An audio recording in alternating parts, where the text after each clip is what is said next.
అప్పటి నుంచి రేవంత్ రెడ్డి గారికి బ్యాగ్ మ్యాన్ అనే పేరు కూడా కొత్తగా, అంటే bat man, super man, spider man లాగా బ్యాగ్ మ్యాన్ అనే మంచి పేరు కూడా తెలంగాణలో చాలామంది పిల్లలు పెట్టుకున్నారు. అదేమో ఓటుకు నోటు కుంభకోణం, ఇదేమో సీటుకు రూటు కుంభకోణం. ఇదేదో ఊరికే అనట్లేదు సీటుకు రూటు కుంభకోణం అని.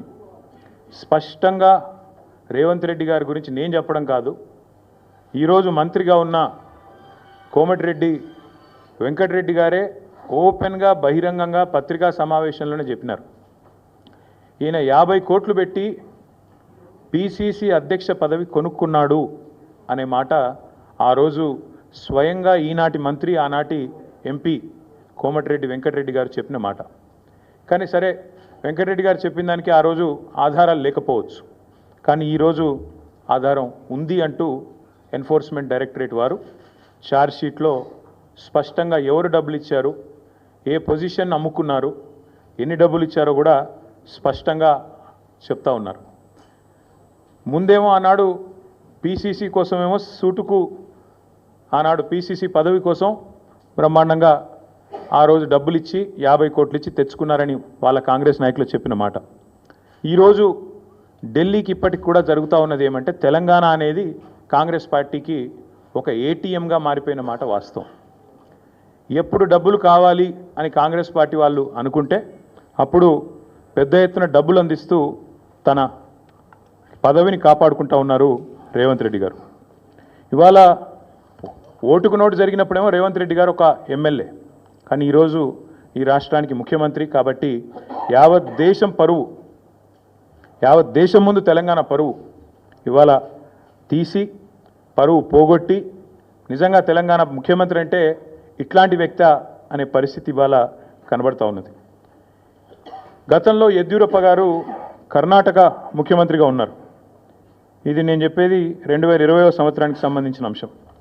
ఇది కాంగ్రెస్ పార్టీ యొక్క స్టేట్మెంట్. ఆ రోజు కాంగ్రెస్ పార్టీ ఆనాడు యడ్యూరప్ప గారు ముఖ్యమంత్రిగా కర్ణాటకలో ఉన్నప్పుడు మరి హౌసింగ్ స్కామ్లో ఈయన పాత్ర ఉంది అని వార్తలు వస్తే ఆ రోజు అక్కడి కాంగ్రెస్ నాయకులు చేసిన డిమాండ్ ఏంది అంటే, మరి వెంటనే యడ్యూరప్ప గారు నిష్పక్షపాతంగా విచారణ జరగాలి అంటే రాజీనామా చేయాల్సిందే, ఇట్లాంటి వ్యక్తి ముఖ్యమంత్రిగా ఉంటే విచారణ ఎట్లా జరుగుతుంది అని చెప్పి ఆ రోజు అక్కడి కాంగ్రెస్ పార్టీ అధ్యక్షులు, ప్రదేశ్ కాంగ్రెస్ కమిటీ అధ్యక్షులు కర్ణాటకలో చేసిన డిమాండ్.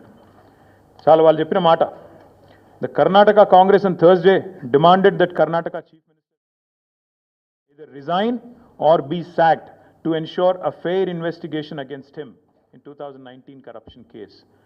ఇది కర్ణాటక కాంగ్రెస్ మాట, నా మాట కాదు. ఒక విచారణ ఎదుర్కోవాల్సి వస్తే ముఖ్యమంత్రి గారు ఈదర్ ఈ షుడ్ రిజైన్ వాలంటరీలీ, స్వచ్ఛందంగా తప్పుకోవాలి, లేదా ఆయనను అర్జెంటుగా తొలగిస్తేనే నిష్పక్షపాతమైన ఎంక్వైరీ జరుగుతుంది అనే మాట వారు చెప్పిన మాట. ఇవాళ మేమంటుంది కూడా అదే. 4 కోట్ల ప్రజల ముందు ఇవాళ ఆ ప్రజలకు నాయకత్వం వహించే నాయకుడిగా అక్కడ కూర్చున్న వ్యక్తికి తప్పకుండా నిజాయితీ ఉంటే, నైతికత ఉంటే వెంటనే అయితే రేవంత్ రెడ్డి గారు స్వచ్ఛందంగా తప్పుకోవాలి, లేదా కాంగ్రెస్ పార్టీ పెద్దలు స్పందించి తప్పకుండా వెంటనే వారిని రాజీనామా చేయించి నిష్పక్షపాతంగా విచారణ జరగడానికి సహకరించాలని మేము కూడా డిమాండ్ చేస్తూ ఉన్నాం. రేవంత్ రెడ్డి గారు మాటల ముఖ్యమంత్రి కాదు, మూటల ముఖ్యమంత్రి అని మరొకసారి తేలిపోయింది దీంతో. ఎందుకంటే మూటలు మోసే పిసిసి అధ్యక్ష పదవి తెచ్చుకున్నారని వెంకటరెడ్డి గారు చెప్పారు. ఇప్పుడు మూటలు మోసే పదవి కాపాడుకుంటున్నారు అని దేశమంతా తెలుసు. అట్లాగే మూటలతోనే ఆనాడు పిసిసి ఆఫీస్ బేరర్స్ దగ్గర కూడా డబ్బులు తీసుకొని మరి కాంగ్రెస్ పార్టీ ఒక పత్రికకు డబ్బులు అందించారని చెప్పి ఎన్ఫోర్స్మెంట్ డైరెక్టరేట్ కూడా చెప్తా ఉంది. ఇప్పుడు మాకు కూడా అర్థమవుతుంది, ముఖ్యమంత్రి గారు ఇవాళ విజయవంతంగా 44వసారి ఢిల్లీ పోయారంట. 16-17 నెలల్లో 44వసారి ఢిల్లీకి పోయి ఒక అరుదైన రికార్డు ముఖ్యమంత్రి గారు అయితే సృష్టించారో ఇప్పుడు మాకు అర్థమైంది ఎందుకు పోతున్నాడో ఢిల్లీ. చీకట్లో బీజేపీ పెద్దల కాళ్ళు పట్టుకోవడానికి, అయ్యా నా మీద కేసు లేకుండా చేయండి, నన్ను జైల్లో వేయకండి, ఎన్ఫోర్స్మెంట్ డైరెక్టరేట్ వాళ్ళతో ఒక మాట చెప్పండి అని చీకట్లో నిన్న రాత్రి పోయి అమిత్ షా గారి కాళ్ళు పట్టుకోవడం, బయటకు వచ్చి మాత్రం పెద్ద పెద్ద పోజులు కొట్టడం రేవంత్ రెడ్డి గారు మరి ఏం చేస్తున్నారో ప్రజలకు కూడా అర్థమై ఉండాలి. 44 సార్లు ఢిల్లీ ఎందుకు పోతున్నారో స్పష్టంగా అర్థమై ఉండాలి. ఒక్క ఇటుక పేర్చకుండా, ఒక్క కొత్త ప్రాజెక్టు కట్టకుండా, ఒక్క సంక్షేమ పథకం అమలు చేయకుండా, ఒక్క గ్యారంటీ ఇచ్చిన ఒక్క గ్యారంటీ అమలు చేయకుండా తెలంగాణలో 1,80,000 కోట్ల అప్పు ఆ డబ్బులు ఎక్కడ పోతున్నాయో ఇప్పుడన్నా మరి తెలంగాణ ప్రజలకు అర్థమవుతుందని నేను అనుకుంటా ఉన్నా. గత సంవత్సరన్నర కాలంగా తెలంగాణ ప్రజల సంపదను దోచి తెలంగాణను ఏటీఎంగా మార్చి ఢిల్లీ బాసులకు దోచిపెట్టడానికే, అటు ఢిల్లీ బాసులు అంటే ఇద్దరున్నారు పాపం బాసులు ఆయన బాధ వర్ణనాతీతం. ఒక బాస్ ఏమో అఫీషియల్ బాస్ రాహుల్ గాంధీ గారు, ఇంకొక బాస్ ఏమో అన్అఫీషియల్ బాస్ మోడీ గారు, అమిత్ షా గారు. కాబట్టి అటు ఇటు ఇద్దరిని ప్రసన్నం చేసుకోవడానికి 44 సార్లు ఎక్కే విమానం దిగే విమానం అన్నట్టుగా రేవంత్ రెడ్డి గారి వ్యవహారం నడుస్తూ ఉంది. ఏడాదిన్నర కాలంగా రేవంత్ రెడ్డి గారు చేసిన పనులు 3. 1 బీఆర్ఎస్ పై నిందలు, 2 బిల్డర్లతో కాంట్రాక్టర్లతో దందాలు, 3 ఢిల్లీ బాసులకు వేల కోట్ల చందాలు. మాకు బీఆర్ఎస్ మీదనేమో నిందలు, బిల్డర్లు కాంట్రాక్టర్లతో దందాలు, ఢిల్లీ బాసులకేమో వేల కోట్ల చందాలు. ఇది నిజంగా సిగ్గుచేటు. ఒక ముఖ్యమంత్రిగా ఆనాడు ఎమ్మెల్యేగా ఆబాస్ పాలైన రేవంత్ రెడ్డి గారికి బుద్ధి వచ్చిందేమో అనుకున్నాం. కానీ కుక్కతోక వంకర అన్నట్టు ఇప్పటికీ అవే అపసవ్యపు పనులు, ఇప్పటికీ అవే అపసవ్యపు కార్యక్రమాలు చేస్తూ తెలంగాణ రాష్ట్ర పరువు జాతీయ స్థాయిలో తీసినందుకు వారిని వెంటనే తొలగించాలని చెప్పి మేము డిమాండ్ చేస్తూ ఉన్నాం. రాహుల్ గాంధీ గారు అన్ని విషయాల్లో మాట్లాడతారు, ప్రతి విషయంలో మాట్లాడతారు.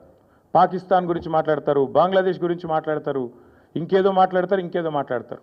మరి నేషనల్ హెరాల్డ్ కేసులో మీ ముఖ్యమంత్రి గారిని ఛార్జ్ షీట్లో చేరిస్తే why is Rahul Gandhi not responding? Why is he not talking? Why is Mr. Rahul Gandhi silent on this issue? Please respond.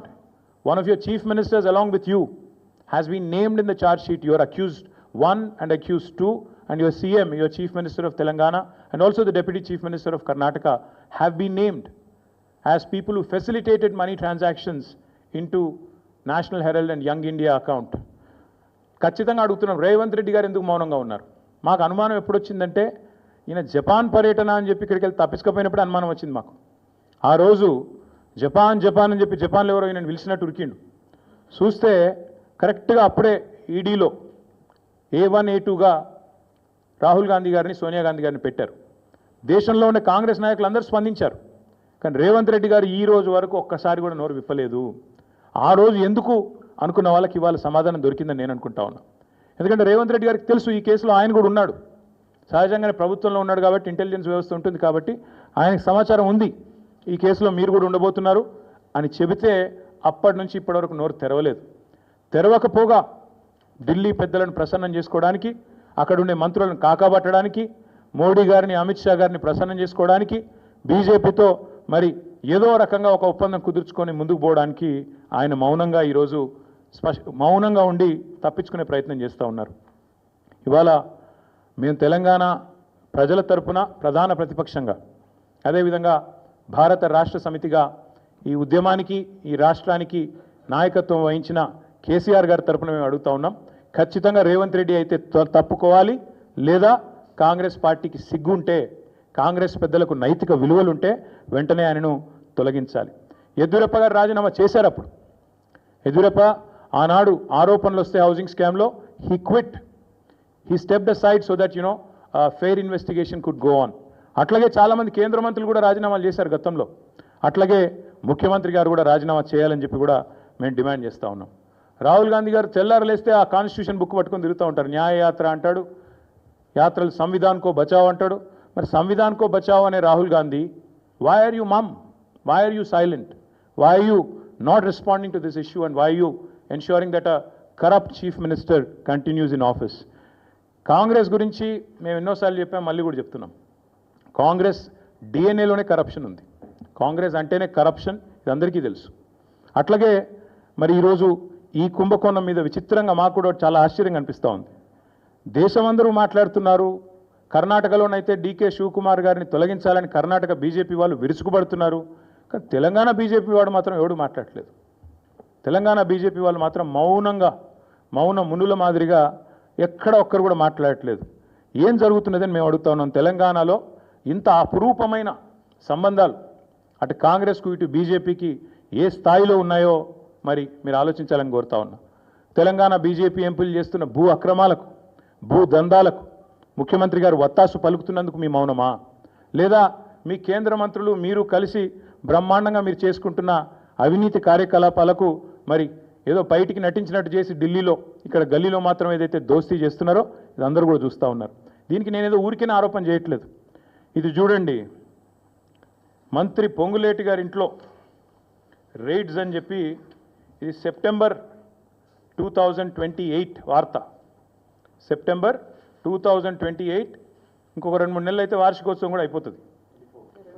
అంటే 2024 సంవత్సరంలో ఈ రైడ్స్ జరిగినాయి. సెప్టెంబర్ 27. ఈరోజు మే 24 అనుకుంటా.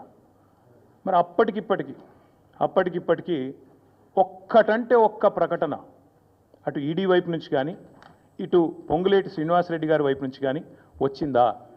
ఎందుకు కాంగ్రెస్ మంత్రులను కాపాడే విషయంలో ఎన్ఫోర్స్మెంట్ డైరెక్టరేట్కు అదేవిధంగా బీజేపీ నాయకత్వానికి ఎందుకు మొహమాటం అడ్డమొస్తున్నది? ఎందుకు మీరు బీజేపీ నాయకులు ఇక్కడ ఉండే కాంగ్రెస్ వాళ్ళను ఎందుకు కాపాడుతూ ఉన్నారు? ఆ రోజు మీరే ఈ రైడ్ జరిగినప్పుడు పొంగులేటి గారింట్లో అన్ని టీవీలలో బ్రేకింగ్లు నేనే చూసా. నోట్ల మెషిన్లు పోతున్నాయి, కట్టలు లెక్క పెట్టడానికి ఒకటి కాదు ఒక మెషిన్ సరిపోతలేదు, 2వ మెషిన్ పోతున్నది అని చెప్పి మీరే బ్రేకింగ్ న్యూస్లు ఇచ్చారు. మరి మీరు కూడా సైలెంట్ అయ్యారు. ఏం జరిగిందో నాకు తెలియదు. మీరంటే మీరు కాదు, మీడియా సైలెంట్ అయింది. ఇప్పటికీ సెప్టెంబర్ నుంచి ఇది మే, అంటే ఎన్ని నెలలు అయిపోయింది? 6 కాదు 8-9 నెలలు అయింది. ఇంతవరకు అతి లేదు గతి లేదు. అట్లాగే 1-2 కాదు, ఇది కర్ణాటకలో జరిగిన వాల్మీకి కుంభకోణం. 187 కోట్ల వాల్మీకి స్కామ్లో కర్ణాటకలో అరెస్టులు జరిగినాయి. అందులో పైసలు 45 కోట్లు తెలంగాణకు వచ్చినాయి. కానీ తెలంగాణలో మాత్రం ఇక్కడ ఏ కాంగ్రెస్ నాయకులకైతే 45 కోట్ల రూపాయలు వచ్చినాయో పార్లమెంట్ ఎన్నికల సందర్భంగా వాళ్ళ పేర్లు బయటికి రావు, వాళ్ళ మీద ఏం యాక్షన్ ఉండదు, వాళ్ళని కనీసంగా ఎంక్వైరీ చేయాలన్న ఆలోచన కూడా ఇక్కడ ఎన్ఫోర్స్మెంట్ డైరెక్టరేట్ చేయదు. ఇక్కడేమో పొంగులేటి గారి ఇంటి మీద రైడ్ అయితే వార్త రాదు బయటికి. ఏం జరిగిందో ఎవరికి తెలియదు, అదొక బ్రహ్మరహస్యం.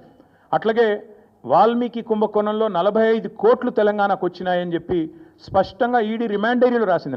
నా ఆరోపణ కాదు. ఈడీ కర్ణాటకలో రిమాండ్ డైరీలో రాసింది. మొత్తం 187 కోట్ల కుంభకోణంలో 45 కోట్లు తెలంగాణ కాంగ్రెస్ నాయకులకు వచ్చినాయి. అవి రావడమే కాదు, ఇక్కడ మందు కొన్నారు, ఇక్కడ ఎలక్షన్లో ఆ డబ్బులు వాడినారు అని చెప్పి కూడా స్పష్టంగా ఆధారాలతో సహా మరి డీటెయిల్డ్గా వచ్చింది. కానీ ఇంతవరకు ఆ వాల్మీకి స్కామ్ ఏమైందో, ఆ 45 కోట్లు ఎవరికి వచ్చినాయో ఇంతవరకు అది కూడా మరొక బ్రహ్మరహస్యం. అట్లాగే మేము ఆరోపణలు చేయడం కాదు, ప్రధానమంత్రి నరేంద్ర మోడీ గారు మే 10 తారీఖు నాడు 2024 హైదరాబాద్కు వచ్చారు, తెలంగాణకు వచ్చినారు. వచ్చి ఆ రోజు ఆయన అన్నమాట, తెలంగాణలో విచ్చలవిడి అవినీతి జరుగుతోంది, RRR ట్యాక్స్ నడుస్తోంది, ఇక్కడ రాహుల్ రేవంత్ రెడ్డి ట్యాక్స్ నడుస్తున్నది అని స్వయంగా ప్రధానమంత్రి మోడీ గారు అన్నమాట. మరి దాని మీద ఇప్పటివరకు మే 11, మొన్ననే మే 11 కూడా అయిపోయింది, వార్షికోత్సవం కూడా అయిపోయింది. ఇప్పటి వరకు అతి లేదు గతి లేదు, ఇప్పటి వరకు ఒక్క అడుగు ముంగట పడ్డది లేదు.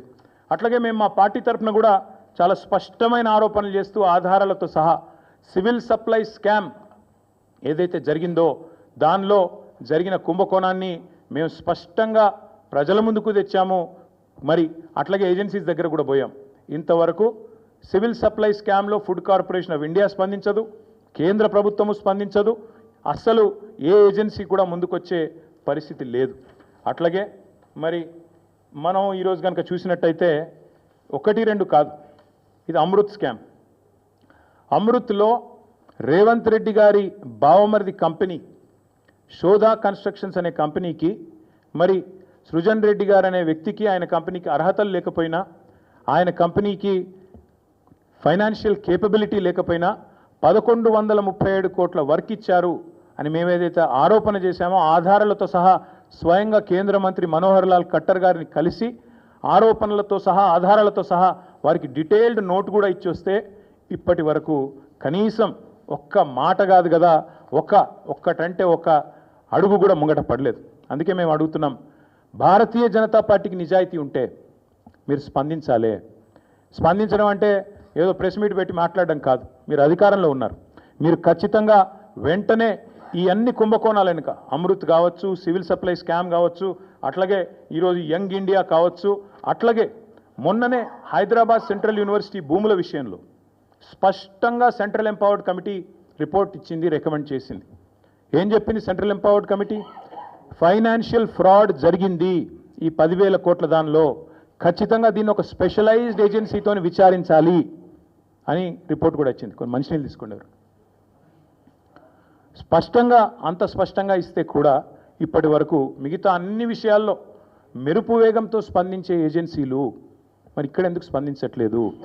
మేము ఖచ్చితంగా ఈ విషయంలో మేము తెలంగాణ ప్రజలకు కూడా ఒకటి అప్పీల్ చేస్తూ ఉన్నాం.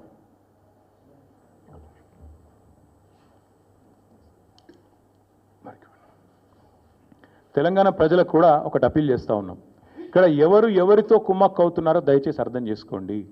అమృత్ కుంభకోణంలో రేవంత్ రెడ్డి గారి బావమరిది వ్యవహారం ఉండి కూడా రేవంత్ రెడ్డిని కాపాడుతున్నది కేంద్ర ప్రభుత్వం. ఆర్ఆర్ ట్యాక్స్ అని చెప్పి స్వయంగా ప్రధానమంత్రి ఆరోపణ చేసి ఇక్కడ బిల్డర్ల దగ్గర 200 రూపాయల స్క్వేర్ ఫీట్కి వసూలు చేస్తున్నా ఇప్పటి వరకు ఉల్కకుండా పలకకుండా ఉన్నది కేంద్ర ప్రభుత్వం. అట్లాగే సివిల్ సప్లై స్కామ్లో ఈ ప్రభుత్వాన్ని కాంగ్రెస్ను కాపాడుతున్నది కేంద్ర ప్రభుత్వం. సెంట్రల్ ఎంపవర్డ్ కమిటీ రికమెండేషన్ ఇచ్చిన తర్వాత కూడా మీరు వెంటనే ఈ ఫైనాన్షియల్ ఫ్రాడ్ను సెంట్రల్ యూనివర్సిటీ కంచెగచ్చిబౌలి భూముల్లో చర్య తీసుకోండి అని ఎంపవర్డ్ కమిటీ చెప్పిన తర్వాత కూడా ఇప్పటికీ ఉలకకుండా పలకకుండా ఉన్నది కేంద్ర ప్రభుత్వం. మరి ఈరోజు ఈ విషయంలోనన్నా నేషనల్ హెరాల్డ్ విషయంలోనన్నా స్పందిస్తారో లేదో మేము కూడా చూస్తాం. ఒక నెల రోజులు ఎదురు చూస్తాం. మేము కూడా చూస్తాం ఒకవేళ మరి కేంద్ర ప్రభుత్వం ముందుకు వస్తుందా రాదా. ఎందుకంటే మీకు తెలుసు ఫార్ములా ఈలో ఏదో జరిగిపోయింది, దున్నపోతు ఈనింది అని కాంగ్రెస్ వాడనంగానే కట్టేయండి దుడ్డనని చెప్పి గవర్నర్ గారు స్పందించి వెంటనే ఆగమేఘాల మీద మెరుపు వేగంతో స్పందించి ప్రాసిక్యూట్ చేయాలన్నారు. మేము కూడా కలుస్తాం గవర్నర్ గారిని, ప్రాసిక్యూట్ చేయండి ముఖ్యమంత్రి గారిని అడుగుతాం. తప్పకుండా ముఖ్యమంత్రి గారు ప్రాసిక్యూట్ కావాల్సిందే. ఆయన ప్రజాక్షేత్రంలో దోషిగా నిలబడవలసిందే. చేసిన తప్పులకు తప్పకుండా శిక్ష అనుభవించాల్సిందే. అట్లాగే ఇంకొక మాట కూడా చెప్తా ఉన్నాం, ఒకవేళ కేంద్ర ప్రభుత్వం కూడా స్పందించక బీజేపీ కూడా ఒక రక్షణ కవచం మాదిరిగా ఏదైతే ఇన్ని రోజులు రేవంత్ రెడ్డి గారిని కాపాడుతూ వస్తున్నదో మరి తప్పకుండా ఒకవేళ వారు స్పందించకపోతే నెల రోజుల తర్వాత పార్టీలో మేము కూడా కూర్చుని కార్యాచరణ ఏం చేయాలో తీసుకుంటాం. ప్రజాక్షేత్రంలో అవసరమైతే తప్పకుండా ఈ ముఖ్యమంత్రి గారిని అదేవిధంగా ఆయనను ఒక కవచ కుండలాల మాదిరిగా కాపాడుతున్న బీజేపీని కేంద్ర ప్రభుత్వానికి కూడా ప్రజల ముందు ఎండగడతామని చెబుతూ ఇక చివరిగా నేను చెప్పేది ఒకటే, మొన్ననే పాలమూరులో సిబిఐ దర్యాప్తు అక్కర్లేదు, పాలమూరులో అవినీతి ఏం జరగలేదు పాలమూరు రంగారెడ్డి ప్రాజెక్టులో అని చెప్పి స్పష్టంగా సుప్రీంకోర్టు తీర్పిచ్చింది. ఇంకొక వైపు సొంత పార్టీ ఎమ్మెల్యేలు 30% కమిషన్లు లేనిదే ఇక్కడ ఏ పని జరగదు అని సొంత పార్టీ ఎమ్మెల్యేలే కుండలు బద్దలు కొడుతున్నారు.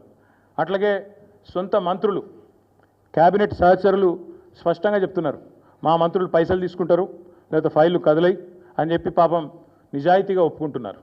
ఇంకోవైపు సొంత మామ పిల్లనిచ్చిన మామ కాళేశ్వరంలో అవినీతి ఎక్కడిది మన్నెక్కడిది, 1,00,000 కోట్ల ప్రాజెక్టులో 94,000 కోట్లు ఖర్చు అయితే అలా 1,00,000 కోట్ల కుంభకోణం అని ఎట్లా అంటారు, ఇది అసంబద్ధం అని చెప్పి సొంత పిల్లనిచ్చిన మామ చెప్తా ఉన్నారు. కాబట్టి ఫ్రస్ట్రేషన్లో రేవంత్ రెడ్డి గారు ఏవేవో చేస్తుంటారు, ఏవేవో లీకులు ఇచ్చి ఏదో రకంగా మీడియా మేనేజ్మెంట్ చేసి నేషనల్ హెరాల్డ్ కేసులో ఛార్జ్షీట్లో పేరు వచ్చిన కొన్ని పత్రికలు అయితే రాయలేదు. మాకు చాలా ఆశ్చర్యంగా ఉంది, ఎంత బాగా కవర్ చేసుకుంటూ వస్తున్నారంటే రేవంత్ రెడ్డి గారిని చాలా ఆశ్చర్యంగా ఉంది. ఇట్లా కూడా చేయొచ్చా అని. అంటే ఇంత పెద్ద కేసులో ఇంత పెద్ద మ్యాటర్ వస్తే ఒక ముఖ్యమంత్రి పేరు వస్తే ఇదే కేసీఆర్ గారి పేరుంటే రాకపోదురా? ఇదే కేసీఆర్ గారి పేరుంటే కోతికి కొబ్బరి చిప్ప దొరికినట్టు కొంతమంది సంబరాలు చేసుకుంటూ పేపర్ల నిండా తాటికాయంత అక్షరాలతో రాసేటోళ్ళు ఇలా రేవంత్ రెడ్డి గారికి కవరింగ్ ఇచ్చేందుకు చాలా కష్టపడి కాపాడుతున్నారు. వారందరికీ నేను చేసే విజ్ఞప్తి ఒకటే, మీరు ఎన్ని చేసినా ఎంత గింజుకున్నా ఈ మీడియా సంస్థలు ఎంత తాపత్రయపడ్డా ఆయన మీకు ఎంత అడ్వర్టైజ్మెంట్లు ఇచ్చినా ఎన్ని రకాలుగా మిమ్మల్ని ఫోన్ చేసి బెదిరించినా ప్రజలకు విషయం అర్థమైపోయింది. ఈయన ఒక లొట్టపీసు ముఖ్యమంత్రి, ఈయనతను ఏం కాదు అని అర్థమైంది. కాబట్టి మీరు కూడా దయచేసి నిష్పక్షపాతంగా వార్తలు ప్రజలకు చెప్పండి. లేకపోతే సోషల్ మీడియా ఉంది, మీరు చెప్పినా చెప్పకపోయినా సోషల్ మీడియా ద్వారా ప్రజలకు అన్నీ తెలుస్తాయి. తెలియదు మేము పిల్లి కదా కళ్ళు మూసుకొని పాలు తాగితే తెలియదు అనుకుంటుంది అన్నట్టు మేము రాయకపోతే వార్తనే కాదు, మేము రాయకపోతే మేము నొక్కేస్తే ఎవరైనా కూడా వాస్తవాలు చెప్తున్నాం. మీకు అబద్ధం అనిపిస్తే నేనేం చేయాలి? కానీ చాలామంది రాస్తలేరు, మరి ఏం చేయాలి? మరి మా బాధ మేము చెప్పుకోవాలి కదా, ప్రజలకన్నా చెప్పుకోవాలి కదా. కాబట్టి మీరు అట్లా అనుకొని మీ భ్రమల్లో ఉన్నంత మాత్రాన మీరు చేయగలిగేది ఏం లేదని కూడా చెప్తూ సహకరించే మిత్రులకు థ్యాంక్ యూ.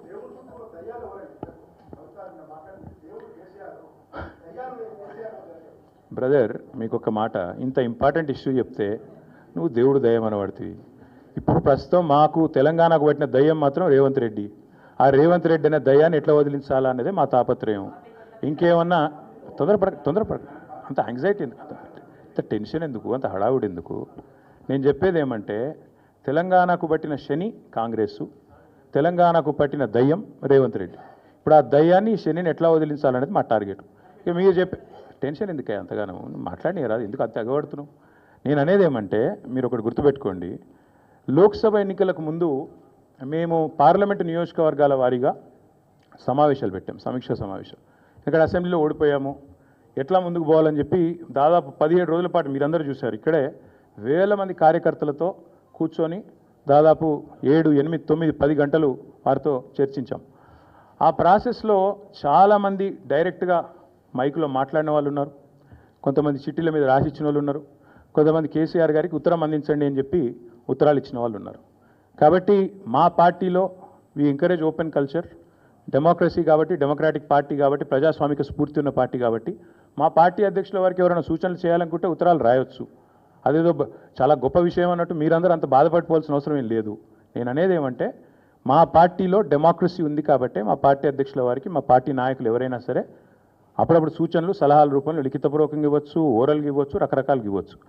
అట్లాగే నేను ఒక మాట మాత్రం చెప్తాను, మనం ఎవరైనా సరే పార్టీలో ఏ హోదాలో ఉన్నా కొన్ని విషయాలు అంతర్గతంగా మాట్లాడాల్సిన విషయాలు అంతర్గతంగా మాట్లాడితేనే బాగుంటుంది. పార్టీ ఫోరమ్స్ ఉన్నాయి, అధ్యక్షుల వారితో కలిసే అవకాశం ఉంది, లేదా ఆఫీస్ బేరర్స్ ఉన్నారు, కలిసి చెప్పుకునే అవకాశం ఉంది. కాబట్టి అంతర్గతంగానే కొన్ని విషయాలు మాట్లాడితే బాగుంటుంది. అది అందరికీ వర్తిస్తుంది, వీళ్ళకి వాళ్ళకని కాదు, అందరికీ వర్తిస్తుంది.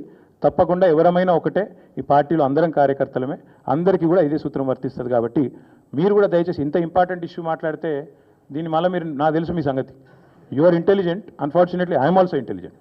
కాబట్టి నేనేమంటానంటే మీరు ఏం పెడతారో, మీరు ఏం హెడ్డింగ్ పెడతారో తెల్లారు నాకు తెలుసు, మీ బాధలు కూడా నాకు తెలుసు, మీ మేనేజ్మెంట్లోకి ఉండే అవస్థలు నాకు తెలుసు, రేవంత్ రెడ్డి గారి ఒత్తిళ్లు తెలుసు. కాబట్టి నేను ఎక్కువ చెప్పను, ఒకటి మాత్రం చెప్తాను, మా పార్టీలో డెమోక్రసీ ఉంది, మా పార్టీలో సలహాలు సూచనలు ఎవరైనా ఇవ్వచ్చు, ఎట్లా అయినా ఇవ్వచ్చు. గతంలో పార్లమెంట్ సమావేశాల సందర్భంగా లేఖలు వచ్చినాయి, సూచనలు వచ్చాయి, అట్లా వచ్చినప్పుడు వాటిని ప్రజాస్వామికంగా స్వీకరిస్తాం. థ్యాంక్ యూ, మీ అందరికీ థ్యాంక్ యూ. నేషనల్ హెరాల్డ్ విషయంలో ఏమైనా అడగదలుచుకుంటే బ్యాక్ టీవీ కానీ ఇంకో టీవీ కానీ అడగచ్చు. నేషనల్ హెరాల్డ్ విషయంలో ఏమైనా మాట్లాడదలుచుకుంటే మాట్లాడండి, చెప్తాను. మిగతా విషయాలు ఆల్రెడీ నేను చెప్పాను, అంతకంటే ఎక్కువ చెప్పాల్సిన అవసరం. నేషనల్ హెరాల్డ్ విషయంలో, యంగ్ ఇండియా విషయంలో, మీ కుంభకోణం విషయంలో మీకు ఏమైనా అడగదలుచుకుంటే అడగండి. ఓకే, అన్ని పార్టీలో ఉంటారు, రేవంత్ రెడ్డి కోవట్లు ఉంటే ఉండొచ్చు, ఏముంది అందులో. Coverts will expose themselves. Coverts will expose themselves in due course of time. ఎందుకు తొందర ఎందుకు? Yes, Bal. Yes, thank you. Finally. Yes, we'll wait for a month. We'll wait for a month. Let's see if the Enforcement Directorate or Government of India will actually move, because this is a serious matter. Where already the leader of opposition of the country, Lok Sabha floor leader, or not floor leader, but opposition leader, has been named. So therefore, we'll have to wait and see what action they'll pursue if they don't. Because not just Mr. Rahul Gandhi, but Mr. Revanth Reddy, Mr. D.K. Shivkumar, many of them have been named. But so far, everybody's been tight-lipped, both Government of India and also Mr. Revanth Reddy and Rahul Gandhi. So we'll wait to see what they have to say, what the agencies will do. Thank you.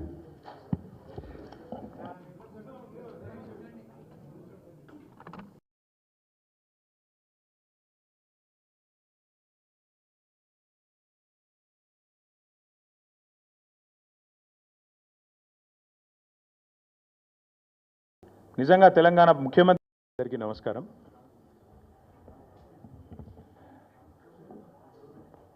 మొన్న ఉదయం enforcement directorate వారు ఈ young India national Herald కేసులో తెలంగాణ ముఖ్యమంత్రి రేవంత్ రెడ్డి గారి పేరు కూడా charge షీట్లో చేర్చడం ఏదైతే ఉందో, ఇది నిజంగా కూడా ఒక రకంగా చెప్పాలి అంటే తెలంగాణ రాష్ట్రానికే అవమానకరం. ఒక ముఖ్యమంత్రి స్థాయిలో ఉన్న వ్యక్తి ఈరోజు గతంలో ఎన్నో తప్పులు చేసి ప్రజాక్షేత్రంలో ఆనాడు భంగపడి తదనంతరం తిరిగి ఈయనకేమైనా బుద్ధి వచ్చిందేమో అని ప్రజలు అనుకున్నారు. కానీ చూస్తూ ఉంటే ఇప్పటికి కూడా ఆయన బుద్ధి కానీ ఆయన వైఖరి కానీ మారలేదు అని స్పష్టంగా అర్థమవుతా ఉంది. ఇక్కడ తెలంగాణలో రేవంత్ రెడ్డి గారు గద్దెనెక్కినప్పటి నుంచి యంగ్ ఇండియా అని చెప్పి కలవరిస్తూ ఉన్నారు. అసలు ఈ యంగ్ ఇండియా వెనకాల ఉన్న కథ ఏందో నిన్న ఈడీ కేసు, ఈడీ ఛార్జ్షీటు చాలా వివరంగా చెప్పింది. మనం గతంలో ఇక్కడ తెలంగాణలో 2015వ సంవత్సరంలో చూసినాం. ఓటుకు నోటు కుంభకోణం ఇంకెవరు కూడా మర్చిపోలేదు. అప్పటి నుంచి రేవంత్ రెడ్డి గారికి బ్యాగ్ మ్యాన్ అనే పేరు కూడా కొత్తగా, అంటే bat man, super man, spider man లాగా బ్యాగ్ మ్యాన్ అనే మంచి పేరు కూడా తెలంగాణలో చాలామంది పిల్లలు పెట్టుకున్నారు. అదేమో ఓటుకు నోటు కుంభకోణం, ఇదేమో సీటు